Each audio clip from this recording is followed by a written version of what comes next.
little pieces and parts from it. All right, Brendan, last but certainly not least, if you could. Hi, I'm Brendan Johnson. I am a certified sterile processing technician, and I've been doing it for about a year and a half now. And yeah, I love my job. All right. Well, we're going to get into all of these backgrounds, learn a little bit more so that folks can follow in your footsteps. So thank you guys all for being here. What what really got you into healthcare? Was there something that inspired you to go into healthcare?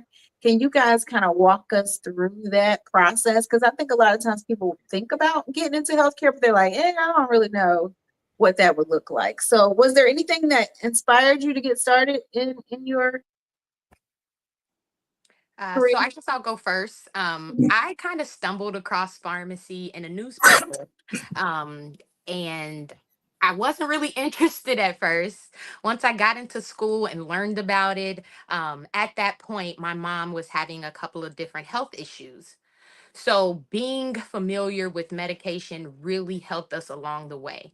It brought my interest into learning more and more and more about prescriptions, pharmacy, how things work, how how people work, how the diversity can definitely dictate whether you have access to medication or not, and so on and so forth. And I've just dug into this really, really, really deep hole of how can I help and how can I help everybody else help. Gotcha. And Ashley, you started out as a nail technician. Yeah, so How I did was you doing make nails. that transition? Like, can you expound on that? Obviously, still a technician, right? So Absolutely, tell absolutely. us about that journey. I enjoyed being a nail technician. The difference with pharmacy is it's kind of one of those already established jobs. So I didn't have to go look for clients. I didn't have to make sure people were happy in some kind of way. It was kind of already established for me. So I was able to take that and run with it. Now the good thing about it is I'm able to multitask, which running your own business helps a lot. A lot of times in a pharmacy, we are short staffed. I mean, just short staffed. So being able to do more than one thing, being able to stay long hours or come in early, I think that being an entrepreneur definitely helped me and added some value to me. Absolutely. And what is a day? What does a day look like as a pharmacy technician? So I do hospital pharmacy, completely Okay. different from your retail pharmacy, completely different from your any other pharmacy. So I work third shifts and I make a lot of the IV. So I work inside of the IV room, the IVs that are hanging with the medication for anybody you know in a hospital, nursing home, at home. We are making it. Are you doing So infusions too? Like when yes, I so get my iron? I've made the medicine for infusions, but I'm not a phlebotomist, so I don't do like the needles and different things like that. So we make up the medicine, we prep the lines, we get everything ready so that a home nurse or a hospital nurse or anybody can just go ahead and inject it inside of that patient and get them the care that they need. Okay. All right. So we're getting there. People gonna start to understand how they can move into some of these jobs. And so Absolutely. We would love to have more people. right, so that you won't be short staffed, right? Because I feel like there's always this conversation around nursing. And Mhm. nursing is such a long route to get to being a nurse. And of course, there, it's good pay and all these things, but there's so much more to healthcare than nursing. And I think that we Oh, miss that boat absolutely. a lot of times because we're so, poignant into you have to be a nurse. I have to be a nurse. And, nursing, you got to go to school for how many years? I mean, some of them 6 years. It just Exactly. kind of depends. And how long do you have to go to school to be a pharmacy technician? So when I went to school back a long time ago, my program was only 10 weeks. However, it 10 was a weeks. very serious, you could not miss an assignment and you could not, like, it was really, really serious. After that, though, is when the journey began. So once I got done with school, I was kind of left at, okay, what do I do from here? I took the initiative to go over to Children's Hospital and asked the lady in the pharmacy if I could volunteer. and she thought I was crazy. I did too. But I was really, I kind of, there was no externship program like your nursing. There was no, you kind of had to go out there and show them that you really wanted to do this. I Right. got in Children's Hospital. I proved myself, and 30 days later, I was offered a job. Awesome. That's awesome. So I didn't even know that as what, as we were talking. That's absolutely. awesome. And you can go inside of there. Anybody can go to a lot of your local retail pharmacies. You don't have to be licensed. They will train you. They will train you. They will get you state tested. They will get you ready to do your job. Okay. All right. And so, Philip, you've been in this thing for 25 years, and things might have changed, right, over time. But I'm curious, how did you get into healthcare? What made you go into recruiting? Did you always want to be in healthcare, or did you just kind of stumble upon it? It's more of the latter. I just stumbled. When I was a freshman in college many moons ago, I took an assessment and it said I should be a social worker, a teacher, or HR. And at Okay. the time, I didn't want to do any of them. Do you So remember I which studied. assessment it was? No, I was 19 years old. It Because they were was a long accurate. time ago. I mean, if you It really was think accurate. about it. Yeah. It was accurate. You're right. But I ended up studying accounting and finance and was an analyst for years.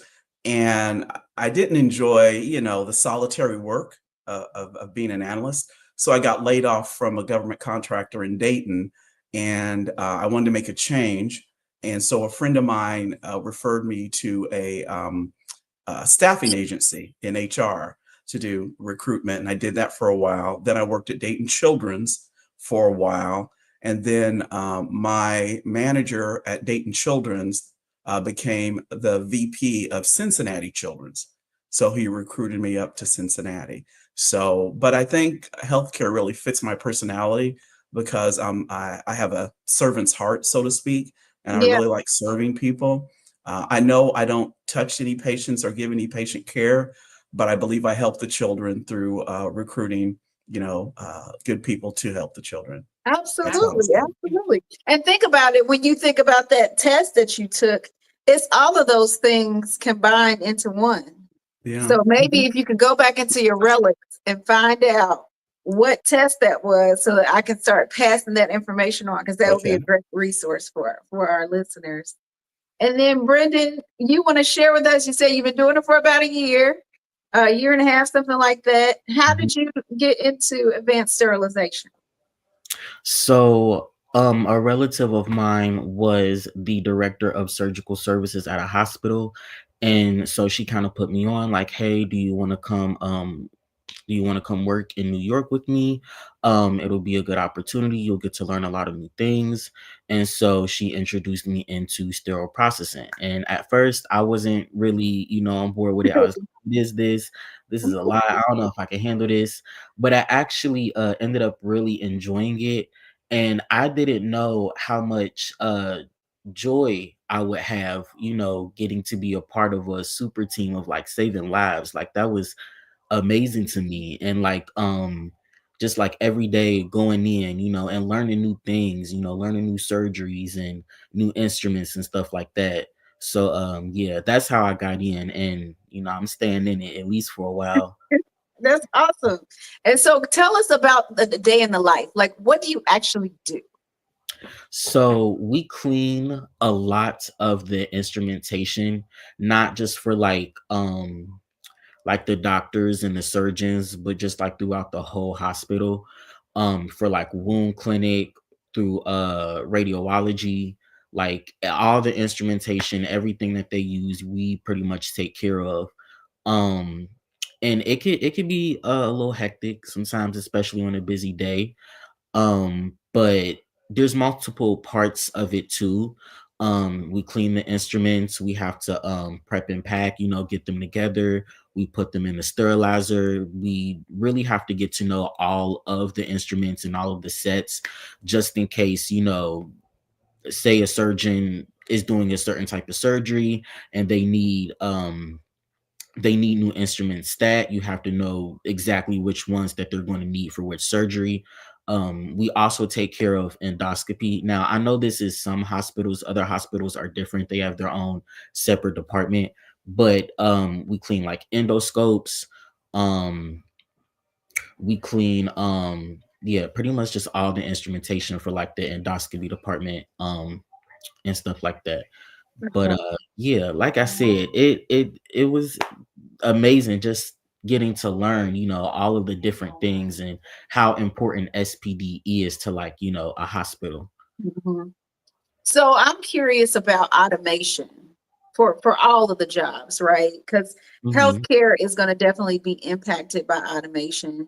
Have you guys thought about automation? Have you considered how you can save yourself, if you will, when it comes to automation, either being able to use AI or being able to be a director above, the different things that might get automated. Have you guys considered that at all? I know that that wasn't part of the pre-work, but it just popped into my mind. And so, I'm curious if you I guys have am considered that. too. I've never heard of that AI or automation being introduced into sterile processing. I think that's interesting.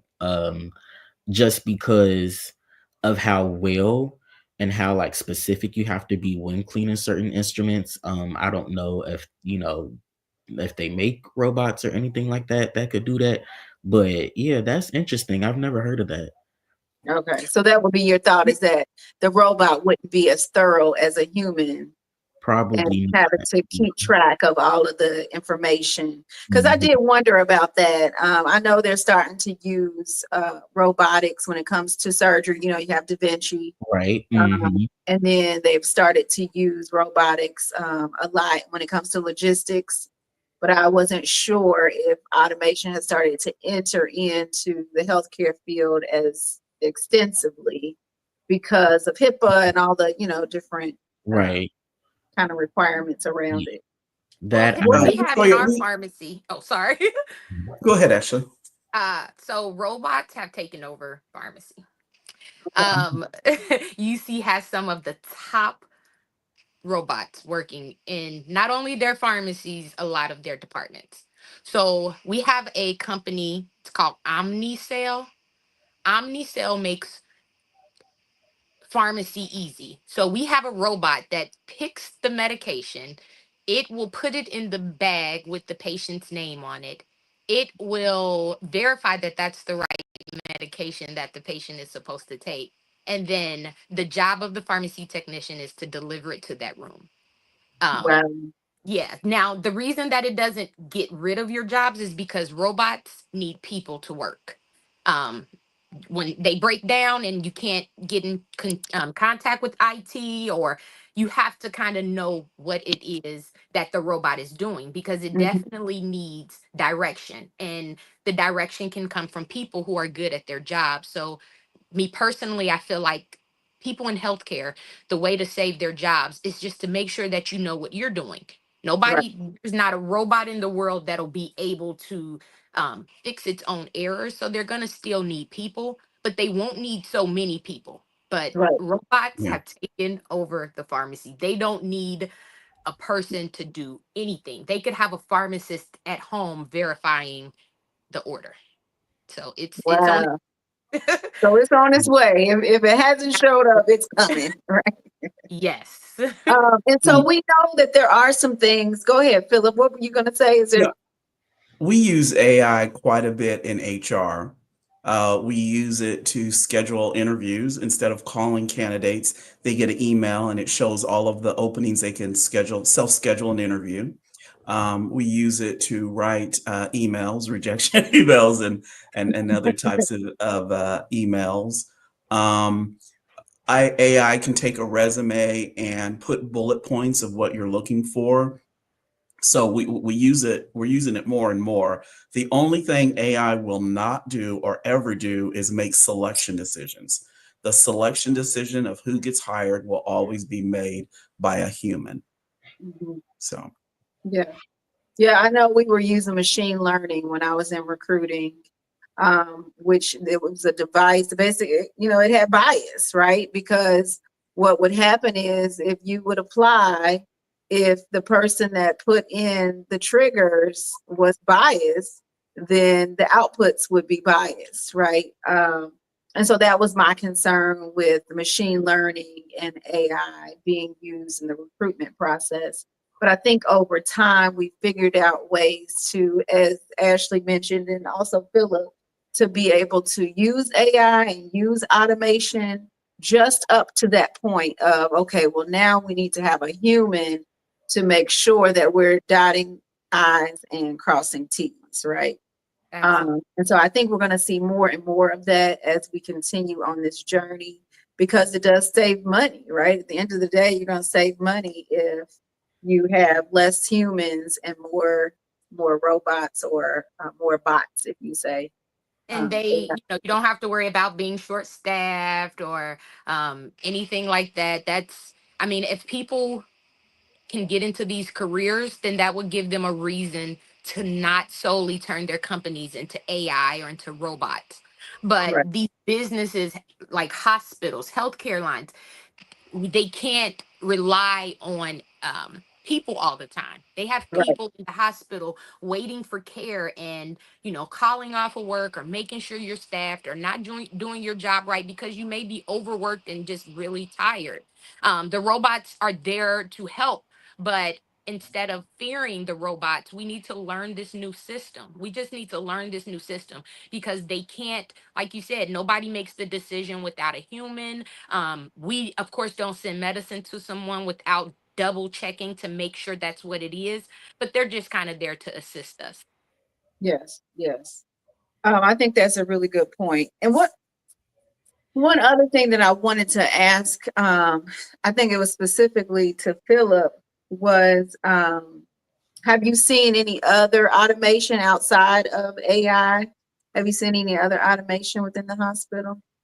No, I have not. It could very well be with 20,000 employees, a lot goes on. As I stated before, I'm in research Uh-huh. and I recruit primarily new college grads in the entry level research jobs. And when I do my intake calls, I never speak with the hiring manager about any type of automation. So, I, I would be however, surprised if that it's starts to going on. rear its head. I wouldn't Yeah. be surprised as over time. The one thing that I know we had talked about is, what jobs do you think are going to be in high demand in healthcare? And I know you had some insight there, Philip. Yeah. If Yeah. you could. I got on the Ohio Bureau of Labor Statistics. I'm just going to go through real quick the top 10 jobs. The first one, of course, is a nurse, but a specific nurse, a nurse midwife. That'll help works closely with the OBGYN.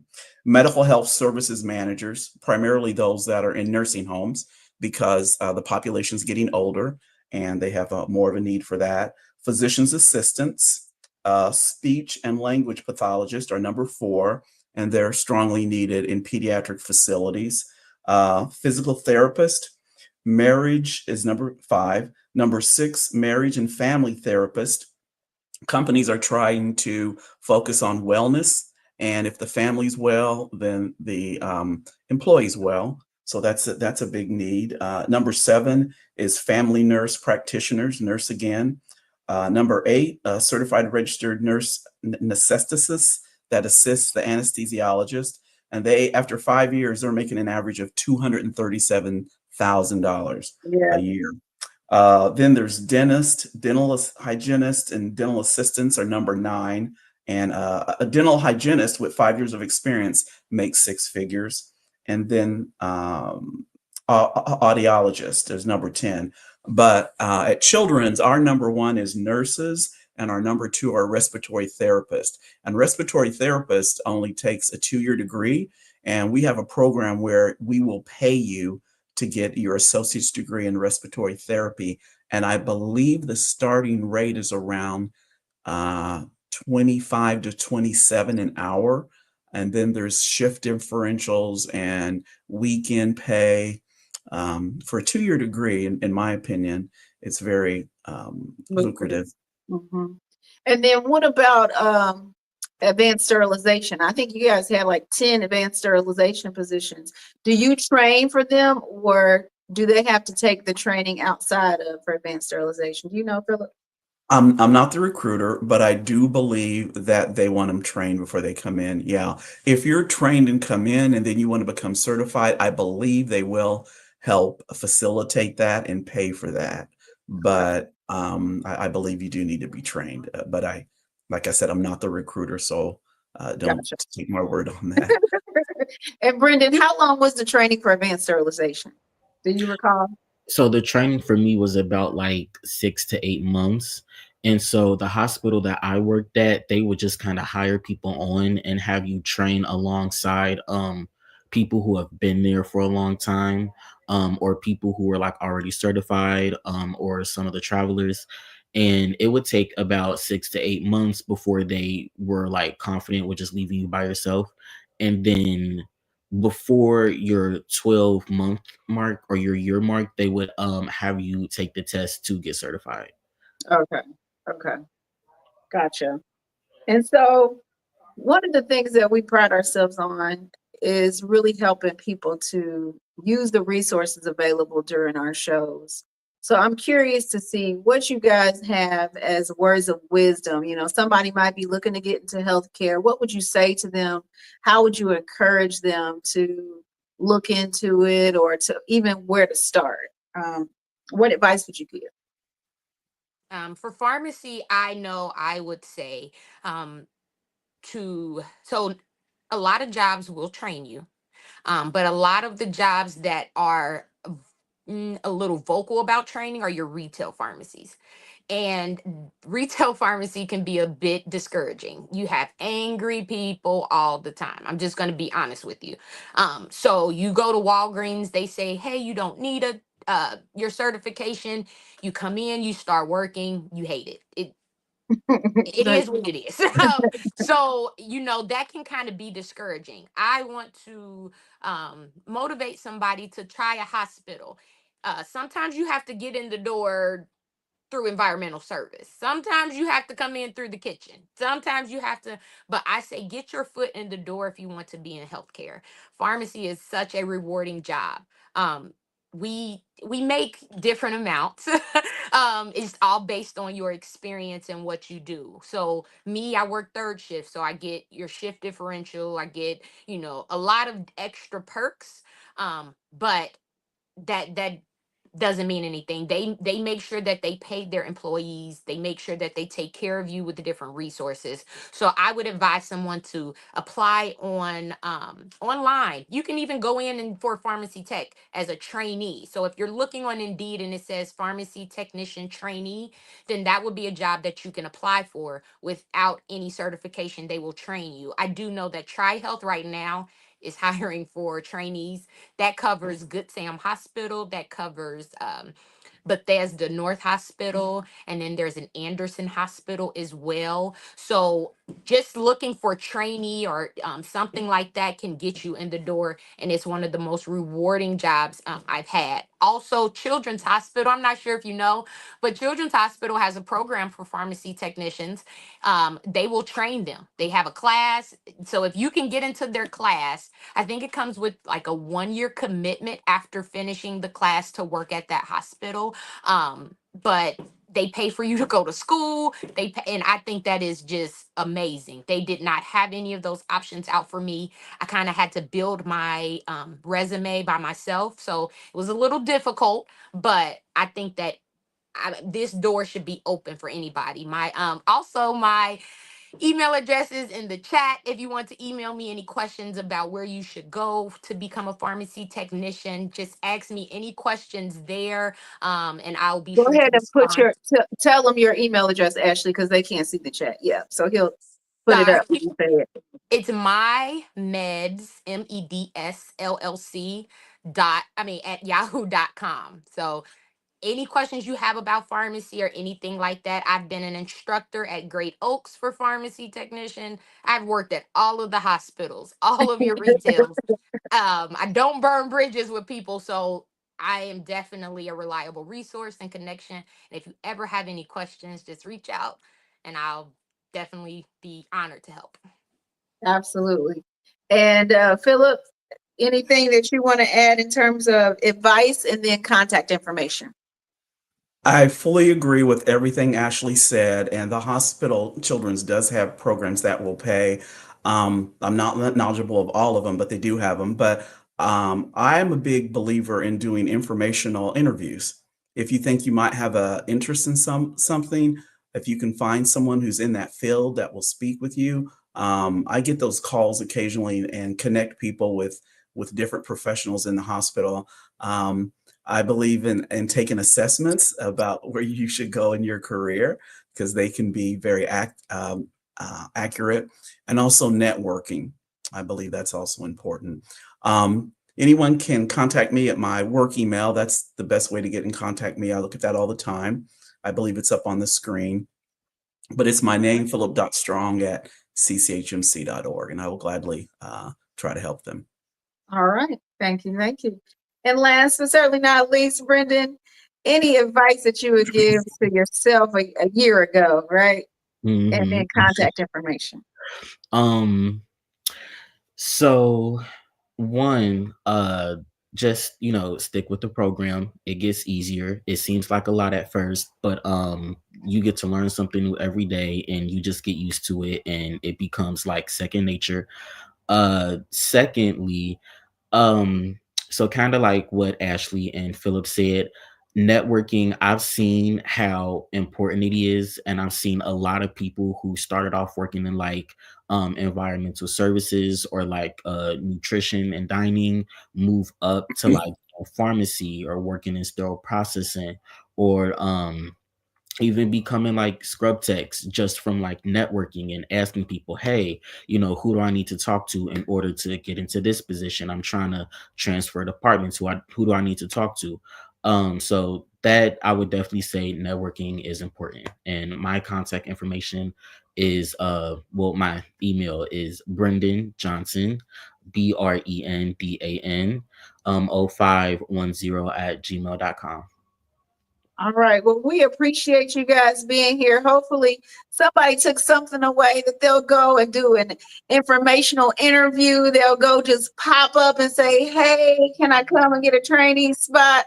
Whatever they can do to get into these jobs, because we definitely need more of us in the healthcare space to make sure that we're opening doors. So there we have it. Go ahead. Thank you for having this forum for us, Toya. Thank you. I'm so glad that you guys accepted the invitation to come out and share the information, because we definitely need to share. And with that, we're going to go ahead and say thank you to our sponsors. Today's episode of The Plug is sponsored by the following companies. At the platinum level, we have MediLift. MediLift uses advanced drone technology to deliver prescriptions quickly and reliably. Partner with them to streamline healthcare logistics. Contact them at mediliftdrone@outlook.com. At the gold level, we have Leafy Products. Leafy Products is the first Black-owned sustainable toilet paper company in Ohio. Do your part to go green and stay clean. Purchase today at getleafyproducts.com. At the silver level, we have Relate Sensi. Relate Marketing DBA Relate Sensi is a local 501c3 founded to help the community imagine a broader set of career possibilities through experiential learning, while also encouraging parents, business leaders, and community members to share their knowledge, resources, and time. If you're interested in getting involved or learning more, go to relatesensi.org. Last but certainly not least, at the bronze level, we have When Tomorrow Never Comes. When Tomorrow Never Comes is a self-help book written to help people overcome childhood trauma and walk into their purpose. You can find them on Amazon.com.